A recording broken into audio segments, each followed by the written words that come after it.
S'abriter. L'abri, hein, l'abri doit avant tout vous protéger contre les inconvénients et les dangers d'un milieu inhospitalier. Il vous sera évidemment de plus en plus précieux si les secours se font attendre. L'abri peut prendre diverses formes, depuis le simple appentis jusqu'à la cabane bien isolée. Plusieurs facteurs détermineront la qualité de sa construction. Celle-ci dépendra d'abord des outils dont vous disposez et de votre intention de bâtir un refuge temporaire ou un abri plus durable. Sans l'apport minimum d'un couteau ou d'une hache, vos efforts se limiteront nécessairement à la construction d'un abri rudimentaire, et cela même si vous envisagez un séjour prolongé. De votre habileté, en regard du temps disponible, dépendra également la qualité de la construction. Nous saurions discuter ici de l'art de tailler et de travailler le bois. De plus, on ne devient expert en ce domaine qu'après une longue pratique. Néanmoins, on peut très bien construire un abri convenable avec peu d'outils et des connaissances plutôt restreintes. Ici, il faut improviser. Improvisation et créativité, plus une certaine adresse, vous permettront de bâtir un abri solide et confortable. Les différents styles d'abri. S'agit-il d'un abri temporaire ou d'une construction durable? De combien de temps disposez-vous? Voilà les deux points majeurs qui décideront du genre d'abri que vous devez construire. Parmi les abris les plus simples, mentionnons l'abri parachute.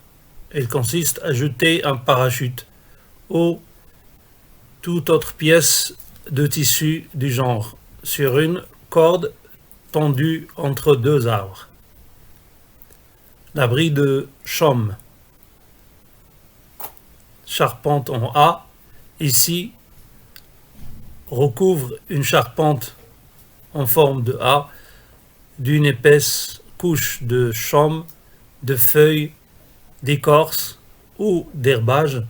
Commencez la toiture par le bas comme pour le bardeau. Vous obtiendrez un abri.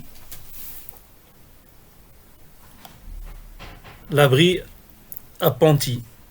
Abri ordinaire en bois. Cet abri doit être construit là où il est possible d'allumer un grand feu en tenant compte des vents prédominants pour plus de chaleur et de confort. Placez près du feu un écran réflecteur fait de bûches, de bois vert, de grosses pierres serviront aux mêmes fins. Le paratipi. C'est une tente que l'on peut construire facilement à l'aide d'un parachute et de quelques bonnes perches mesurant de 3,5 à 4,5 mètres de longueur. Cet abri offre une excellente protection contre les insectes et l'humidité.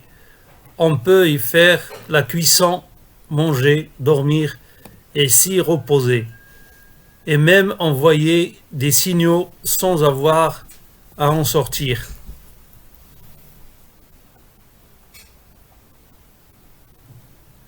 L'abri sur les sols Pour avoir un abri sous les sols, il suffit de courber et de relier ces arbres très flexibles en un point suffisamment élevé de manière à obtenir une charpente assez grande pour accommoder un homme et son équipement. Recouvrez ensuite cette charpente de tissu ou d'étouffe. Placez l'ouverture à angle droit par rapport au vent prédominant. Retenez les rebords de la couverture avec de la terre et de la neige afin d'empêcher le vent de souffler sous la tente. L'abri sous les branches. On taille un tel abri sous un arbre abattu si les branches ne réfléchissent guère la chaleur d'un feu et protègent mal de la pluie. Ils servent tout de même d'abri temporaire. Le tronc d'arbre est l'abri appentis.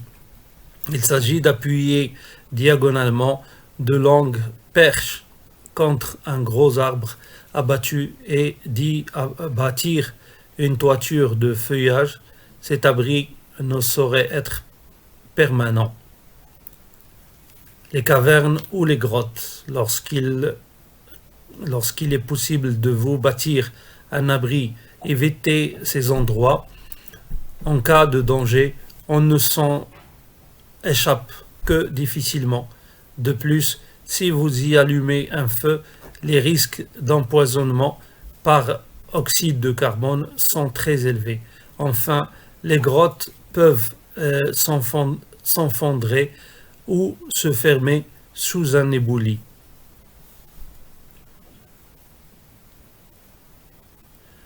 L'emplacement de l'abri. Tâchez de repérer un endroit élevé et dégagé, assez loin des marécages, mais pas trop éloigné d'une source ou d'un cours d'eau. Les moustiques y sont plus rares, le sol plus sec et l'air plus salubre. En montagne, dans la jungle, les nuits sont froides. Évitez les lits desséchés des rivières, car ils peuvent en quelques heures être inondés par des pluies pourtant tomber très loin de votre emplacement. Assurez-vous de retrouver dans l'emplacement protection contre les insectes, protection contre les ennemis visibles du haut des airs, être protégé des averses et de toute humidité. Construire un lit. Ne dormez jamais sur le sol nu dans votre abri. Construisez un lit confortable qui puisse vous isoler du froid et de l'humidité. Là où vous placerez le lit, faites d'abord un feu pour assécher et réchauffer le sol. Si vous disposez d'un parachute, étendez-le sur une couche de feuillage ou de fougère, ou encore utilisez-le comme hamac. Débarrassez les branches des insectes et des parasites. Pour faire un lit de branches, fichez ces derniers en terre à 20 cm environ les unes des autres, en les inclinant toutes dans la même direction. Ceci fait recouvrez-les de branches plus fines. Quelques exemples. L'hamac, charpente sous forme de A. Et là aussi.